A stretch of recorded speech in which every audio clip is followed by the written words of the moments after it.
Yo, what's going on guys, ARX here, welcome back to another Destiny video. It's Friday, it's Xur Day, which of course means I'm back to tell you guys where you can find Xur, which is in the hangar this week, and of course what he has for sale and whether or not any of those items are worth purchasing. So as always, if you guys do enjoy this, you do find it helpful, I appreciate Xur isn't that exciting these days, but either way, if you do still enjoy it, a like would be super appreciated. Comment down below if you have any questions. Also, if you guys missed my video yesterday, there was an investor call, Activision's quarterly call, and in that there was a little bit of Destiny 2 information, nothing groundbreaking, nothing sort of like a crazy reveal or anything, but they did confirm Destiny 2 is still on track for 2017, so if you guys want all the information, I will link that video down below, or of course you can just check it out on the channel.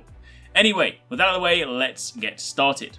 First up, very quickly, usual warning, do not buy the Legacy Engram if you guys are new to Destiny, getting back into the game, whatever, this is not useful. So skip over, it gives you year 1 items, it will not help your character. Moving on to the Titans, you have no backup plans, exotic gauntlets. The main perk for this is that shotgun kills trigger force barrier, and force barrier's duration is increased.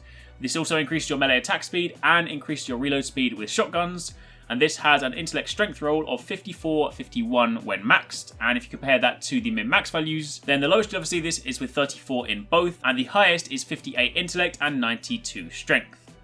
Moving on to the Hunters, you have Skyburner's Annex. The main perk on this is of course that you get a chance to create orbs on heavy weapon kills, and with full super, orbs may grant you special ammo. You also get more super energy from non-guardian kills, and you gain bonus melee energy on orb pickups. This one has a flat intellect roll of 91 when maxed, and if you compare that to the min-max values, the lowest you'll ever see this is with 38 intellect, and the highest is 104.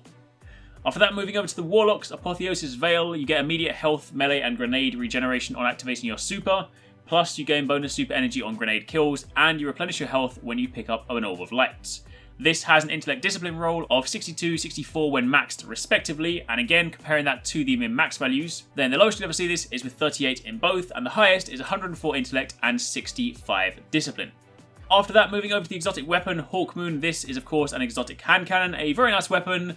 It is of course not quite as potent as it was when it was first introduced into the game. This used to of course be the PlayStation exclusive at one point, but now everybody has it. So main perks are of course it deals kinetic damage, you have luck in the chamber, 1 random bullet in the magazine causes considerable bonus damage, and you also have holding aces where 2 more random bullets in your magazine deal considerable bonus damage. So when those two align, it can be pretty potent. Max size of 11, and you also have 2 rather cool ornaments, especially the latter one, Moon Glow. This actually glows when you kind of proc the effect. Do bear in mind, if you guys missed my video on the weapon changes the other day, which you can also find on the channel, there are going to be some changes to the weapons in the SANDBOX update that drops on Tuesday. Most notably, hand cannon's initial bullet accuracy, i.e. the first shot, will be more comparable to how they were in year 1.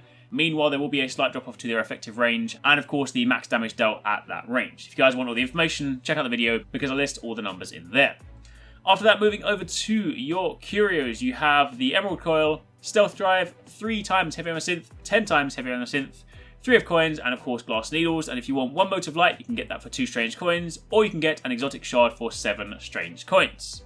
So that is pretty much it. That is your week in Destiny. Again, reminder, Tuesday is when the SANDBOX update will be going live, so it's not like a big content update, so don't expect any new events or anything, but for those of you guys that do actively play in the Crucible, then be sure to jump in because there are some pretty solid changes.